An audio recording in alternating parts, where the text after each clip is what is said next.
Good morning.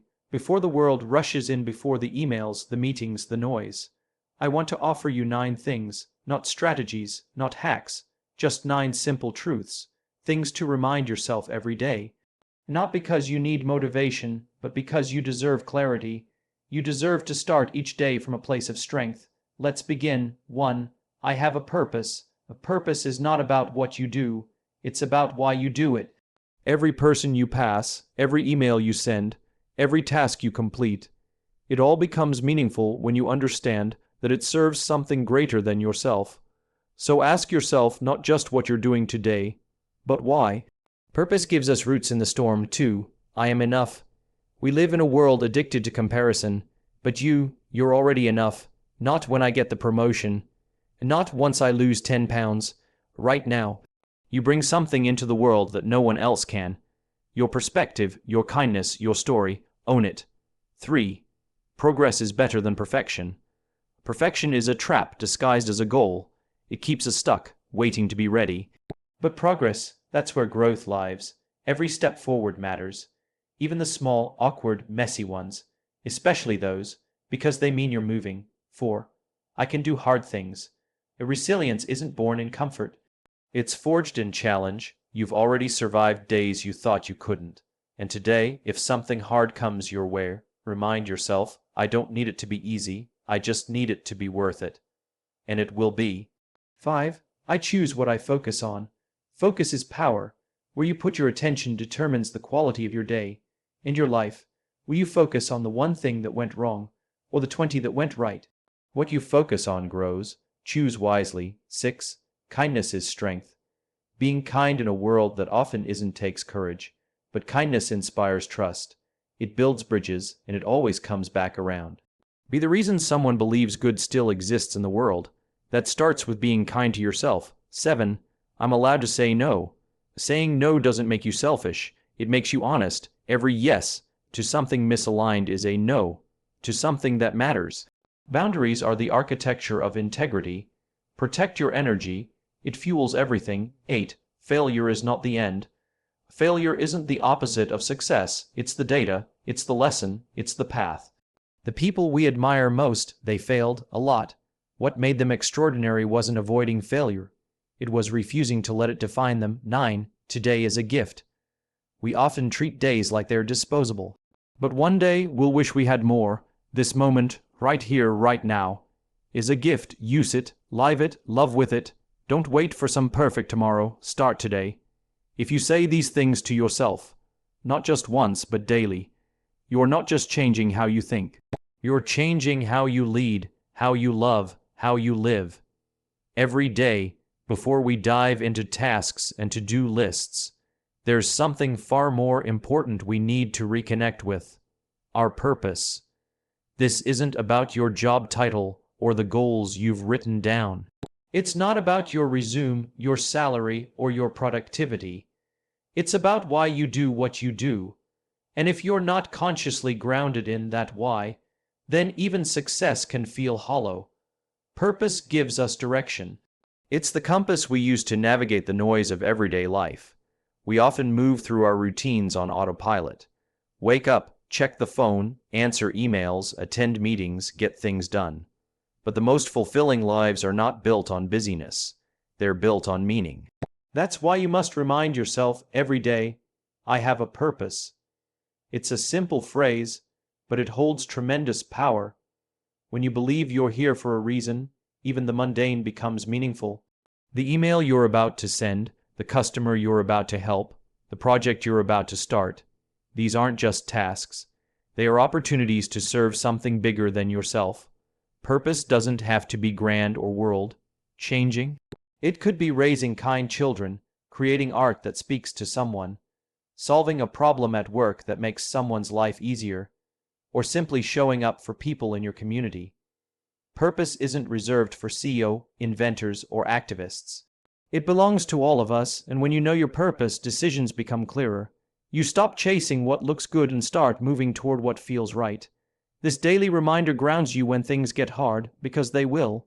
There will be setbacks, slow days, frustrations, but when you're connected to your purpose, you're far less likely to give up. You stop asking, "Is this worth it?"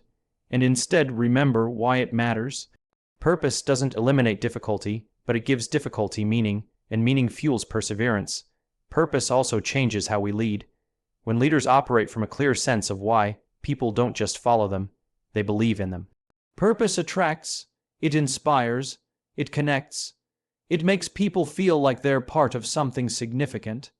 And when you bring that energy into a room, whether it's a meeting or a conversation, it changes the tone. People can feel when you're anchored in something real. So take a breath. Before the rush of the day takes over, remind yourself, I have a purpose.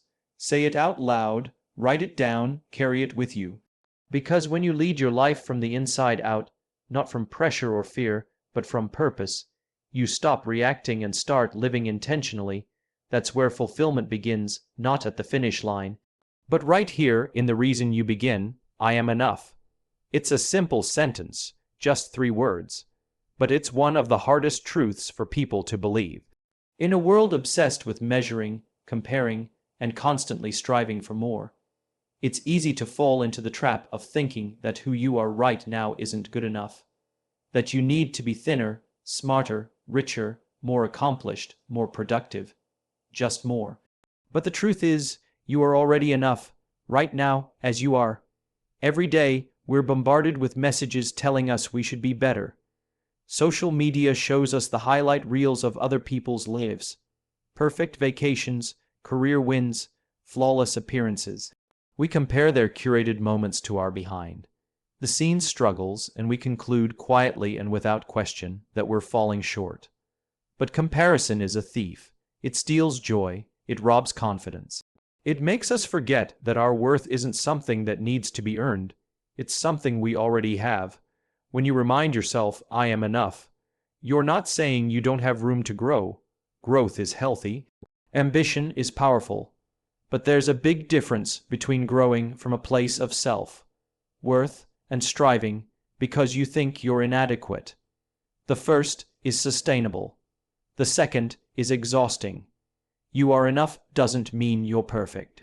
It doesn't mean you never make mistakes or have flaws. It means you are worthy even with your imperfections. It means your voice matters, your presence matters, your experiences, both the triumphs and the failures, have shaped a person who brings something unique into the world. No one else has your exact story. No one else has your blend of talents, perspectives, and values. And that means no one else can take your place. Believing you are enough changes how you treat yourself. It silences the inner critic and replaces it with compassion.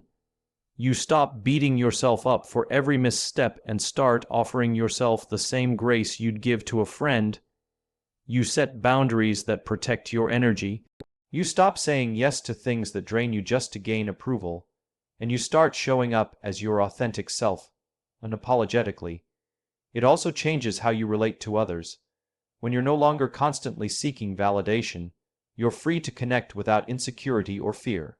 You become more present, more generous, more supportive, and ironically, the people who are most secure in their own worth tend to be the most empowering to others. When you believe you are enough, you stop competing and start uplifting. So say it again. Say it when you feel uncertain. Say it when you make a mistake. Say it when the world tells you you're behind. I am enough. It's not arrogance, it's truth, and the more you internalize it, the more your actions will reflect it. Because the most powerful version of you isn't the one who's trying to become someone else. It's the one who finally realizes they already have what they need within. Progress is better than perfection. It sounds like a cliché, but it's a powerful truth that most of us need to hear more often. In a culture that celebrates flawless results, fast outcomes, and polished appearances, perfection has become an unrealistic standard we silently hold ourselves to. But perfection is a moving target. It can't be reached. And chasing it often stops us from even starting. Think about how many times you've hesitated to begin something, a project, a new habit, a conversation, because you didn't feel ready. Maybe you were waiting for the perfect moment, the perfect plan, or the perfect confidence. And what happened? The moment passed, the idea faded, the opportunity disappeared.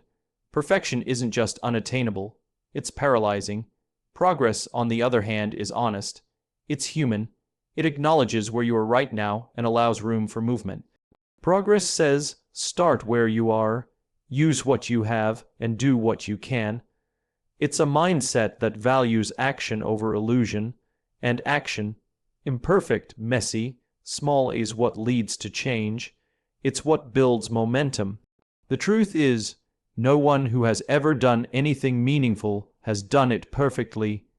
Artists, entrepreneurs, athletes, leaders, they all began somewhere. They all failed. They all stumbled. The difference is, they kept going. They understood that the goal wasn't to be perfect, it was to grow, and growth only happens through doing. Perfection often hides behind procrastination. We convince ourselves we need more time to prepare or get it just right. But what we're really doing is avoiding the vulnerability of starting. We're afraid to look foolish, to make mistakes, to be judged. But here's what's freeing. Mistakes are not signs of failure. They are proof of effort. They are data, they are how we learn. Progress over perfection also allows for joy. When we let go of the pressure to be flawless, we make room for curiosity and creativity. We try new things, we take risks. We explore ideas without fearing they won't be good enough. And in that space, we often find breakthroughs we never would have discovered through rigid planning. You don't need to have it all figured out before you take the first step. You just need to move one decision, one page, one phone call, one workout, one conversation. Progress is a collection of these small moments, and over time they compound into real transformation. So remind yourself, perfect isn't the goal. Better is. Not better than others, but better than you were yesterday. If you're waiting to get it all right before you begin, you'll never move. But if you focus on forward motion, even slow, even stumbling, you'll end up further than you ever imagined. Start, adjust, keep going, that's the rhythm. That's how success is really built. Progress, not perfection, is what leads to purpose, mastery, and fulfillment. I can do hard things. This is not just a motivational phrase, it's a declaration of truth. It's a quiet but powerful reminder of your resilience, your strength, and your ability to endure and grow through challenge. Life will always have hard seasons. There will be days when you feel tired, overwhelmed, uncertain, or afraid. But in those moments, you must return to this truth. You can do hard things. Often, we underestimate ourselves. We think struggle means something is wrong with us, that if a task feels difficult, we must not be good enough. But that's not true. Difficulty is not a sign of failure. It's a sign of growth. It means you're stretching beyond your comfort zone. It means you're trying, learning, evolving. Every strong person you admire didn't get there by avoiding discomfort. They got there by walking straight through it. Think back to your own life. You've already survived things you once thought you couldn't. Maybe it was a personal loss, a breakup, a health scare, a failed project, or a season of uncertainty. At the time, it felt impossible, but you're still here. You didn't break, you bent, you adapted, you got stronger, even if you didn't realize it in the moment. Resilience doesn't always look loud. It doesn't always look like big wins or bold moves. Sometimes resilience is quiet. It's getting out of bed when you're emotionally drained. It's showing up to work when you're anxious. It's making that difficult phone call, asking for help, or trying again after a setback. It's saying, I don't know exactly how I'll get through this, but I will. What makes hard things bearable is not the absence of fear or doubt. It's the presence of belief. Belief that the effort is worth it. Belief that you're capable. Belief that this hard thing is just a chapter, not the whole story. When you remind yourself daily that you can do hard things, you build mental and emotional endurance. You start trusting yourself more.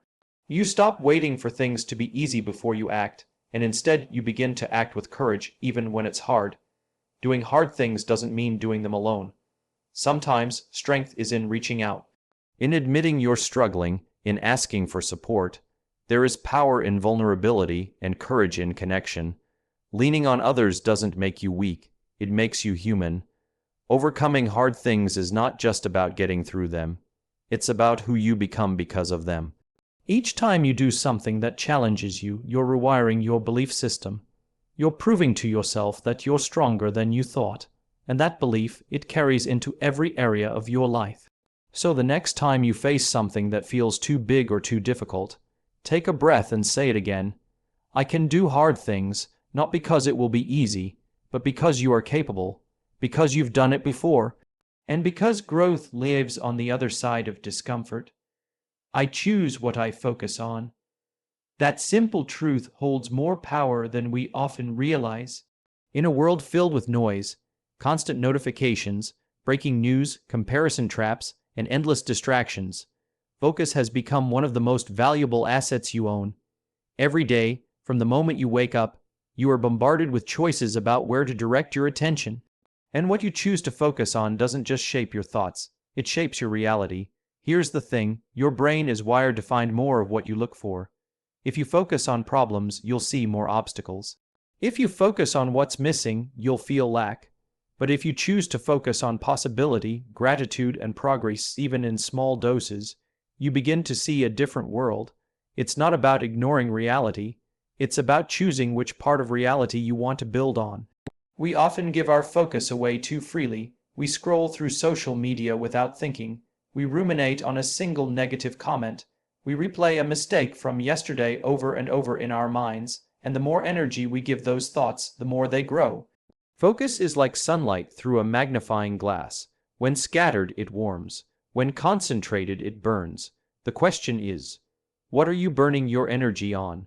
Choosing your focus is an act of self-leadership. It means stepping off autopilot and asking yourself, what matters right now? What do I want to grow today? Resentment or peace, fear or courage, distraction or discipline? You get to decide. That's the liberating part. No one can force you to dwell on negativity or live in a loop of comparison unless you hand over that control. Focusing on what you can control is one of the most powerful shifts you can make. You may not control your circumstances, but you control your response. You control what you give your time, energy, and attention to. You control your perspective. That doesn't mean you ignore pain or challenges. It means you don't let them be the only story you tell yourself. And when you start choosing your focus intentionally, everything begins to change. You become more present. You notice the good moments. Sunlight on your face, a kind message, a small win. You recognize progress instead of only chasing perfection. You appreciate people more. You lead with intention rather than reaction. It takes practice. Focus is a muscle, and like any muscle, it grows with repetition. It grows stronger every time you choose to pause before reacting. Every time you turn your attention from what you fear to what you value. It's not about pretending everything is fine. It's about choosing what deserves your energy. So each morning, remind yourself, I choose what I focus on. Not because life is always easy or perfect, but because you have the power to shape your experience through the lens you choose. And when you control your focus, you begin to control the direction of your life.